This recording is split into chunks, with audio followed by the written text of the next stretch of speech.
Pemirsa, ratusan siswa SD dan taman kanak-kanak di Kabupaten Lebong, Bengkulu keracunan hingga dilarikan ke rumah sakit. Para siswa ini merasa mual hingga sesak nafas yang diduga usai menyantap makanan bergizi gratis. 150 siswa sekolah dasar dan taman kanak-kanak di Kabupaten Lebong, Bengkulu harus dilarikan ke rumah sakit lantaran diduga mengalami keracunan. Kejadian ini bermula saat pihak sekolah membagikan menu makanan bergizi gratis berupa bakso, sayuran, jagung, sawi, dan wortel, mie kuning, serta tahu. Menu tersebut mulai dibagikan sekitar pukul 9 pagi di SDIT Al-Azhar, Sukabumi. Sekitar 15 menit kemudian, sejumlah anak-anak mengeluh pusing, sakit perut, dan sesak napas bahkan hingga pingsan. Kondisi serupa juga dialami siswa di Taman Kanak-kanak Halak Mulia, Sukabumi, TK Azahra, dan SD Muhammadiyah Ujung Tanjung, Kabupaten Lebong. Minta tolong ya. Kami hari ini kami sudah tahu ada jadwal. Tidak dimakan intinya ya. Tidak dimakan karena jadwal kami. Tidak tahu jadwal makan. Itu kira itu. Ratusan siswa yang diduga keracunan ini kini mendapat perawatan intensif di RSUD Lebong. Saat ini, Dinas Kesehatan Lebong bersama polisi masih menyelidiki penyebab ratusan siswa SD dan TK ini keracunan. Dari Lebong, Bengkulu, Widodo Waluyo, iNews melaporkan. Heboh, nampan makan bergizi gratis atau MBG diduga mengandung minyak babi. Pemerintah siap melakukan uji laboratorium dengan melibatkan BPOM.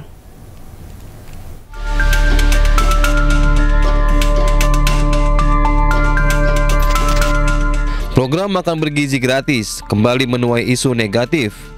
Kali ini bukan karena menunya, namun pada penggunaan nampan MBG yang diduga impor dari Cina dan diduga menggunakan minyak babi sebagai bagian dari pemulas industri.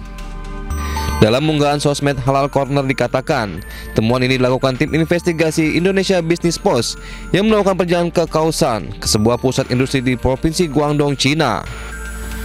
Di sana, ada 30 pabrik yang memproduksi nampan makanan untuk pasar global, juga memasok nampan untuk sejumlah importer yang terlibat dalam program MBG untuk anak sekolah.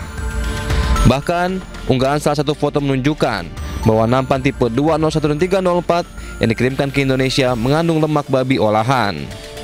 Merebaknya isu ini ditanggapi oleh Istana. Pemerintah berjanji akan menindaklanjuti temuan dan melakukan uji ilmiah dengan BPOM. Sejauh ini kita tidak menemukan. Tapi kalau memang ada kekhawatiran soal itu, kita uji habis ini. Bisa diuji di BPOM, tadi saya sudah koordinasi sama Kepala BPOM. Kepala BPOM bilang, oh kita bisa uji kok. Untuk membuktikan itu, nanti kita tunggu aja. Badan POM akan menindaklanjuti isu ini dalam bentuk akan mengetes. Karena kan ada dua model kita bisa mengetes. Kita punya laboratorium dan laboratorium kita memungkinkan untuk mengetes itu. Pemerintah juga mengimbau masyarakat tak mudah terpengaruh isu sensitif yang belum terverifikasi. Pemerintah akan memastikan keamanan dan keselamatan para penerima MBG. Dari Jakarta, Rizky Ihwal, Pandu Priyo, iNews melaporkan. Sempat mangkir, Bupati Sudewo akhirnya memenuhi panggilan KPK. Bupati Pati tersebut diperiksa sebagai saksi dugaan korupsi pembangunan dan pemeliharaan jalur kereta api.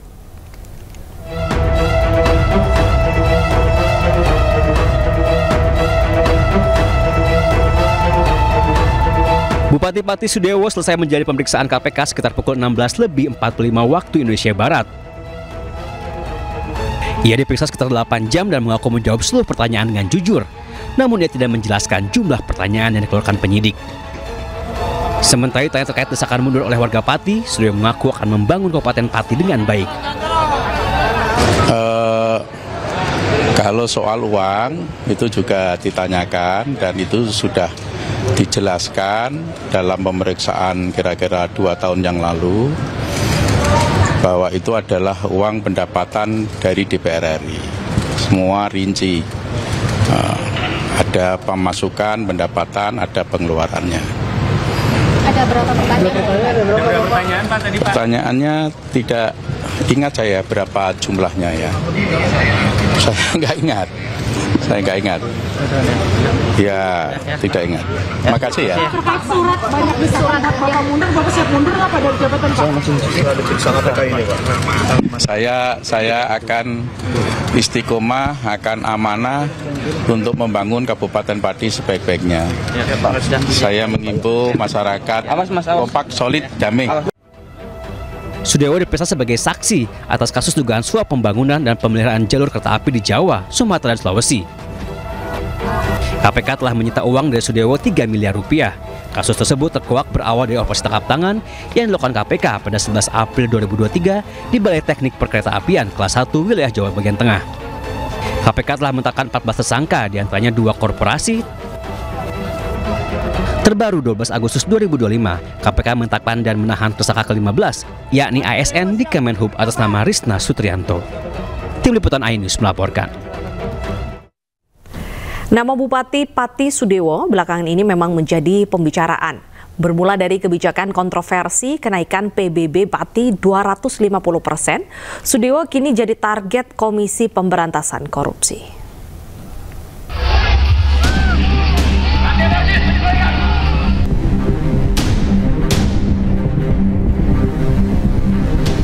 Nama Sudewo mencuat pasca mengeluarkan kebijakan kenaikan PBB Pati hingga 250%. Warga Pati geram dan melakukan aksi demo akbar di sepanjang jalan pusat Pati. Kericuan pun tak terhindarkan. Sudewo yang berupaya meredam kemarahan justru dilempari massa.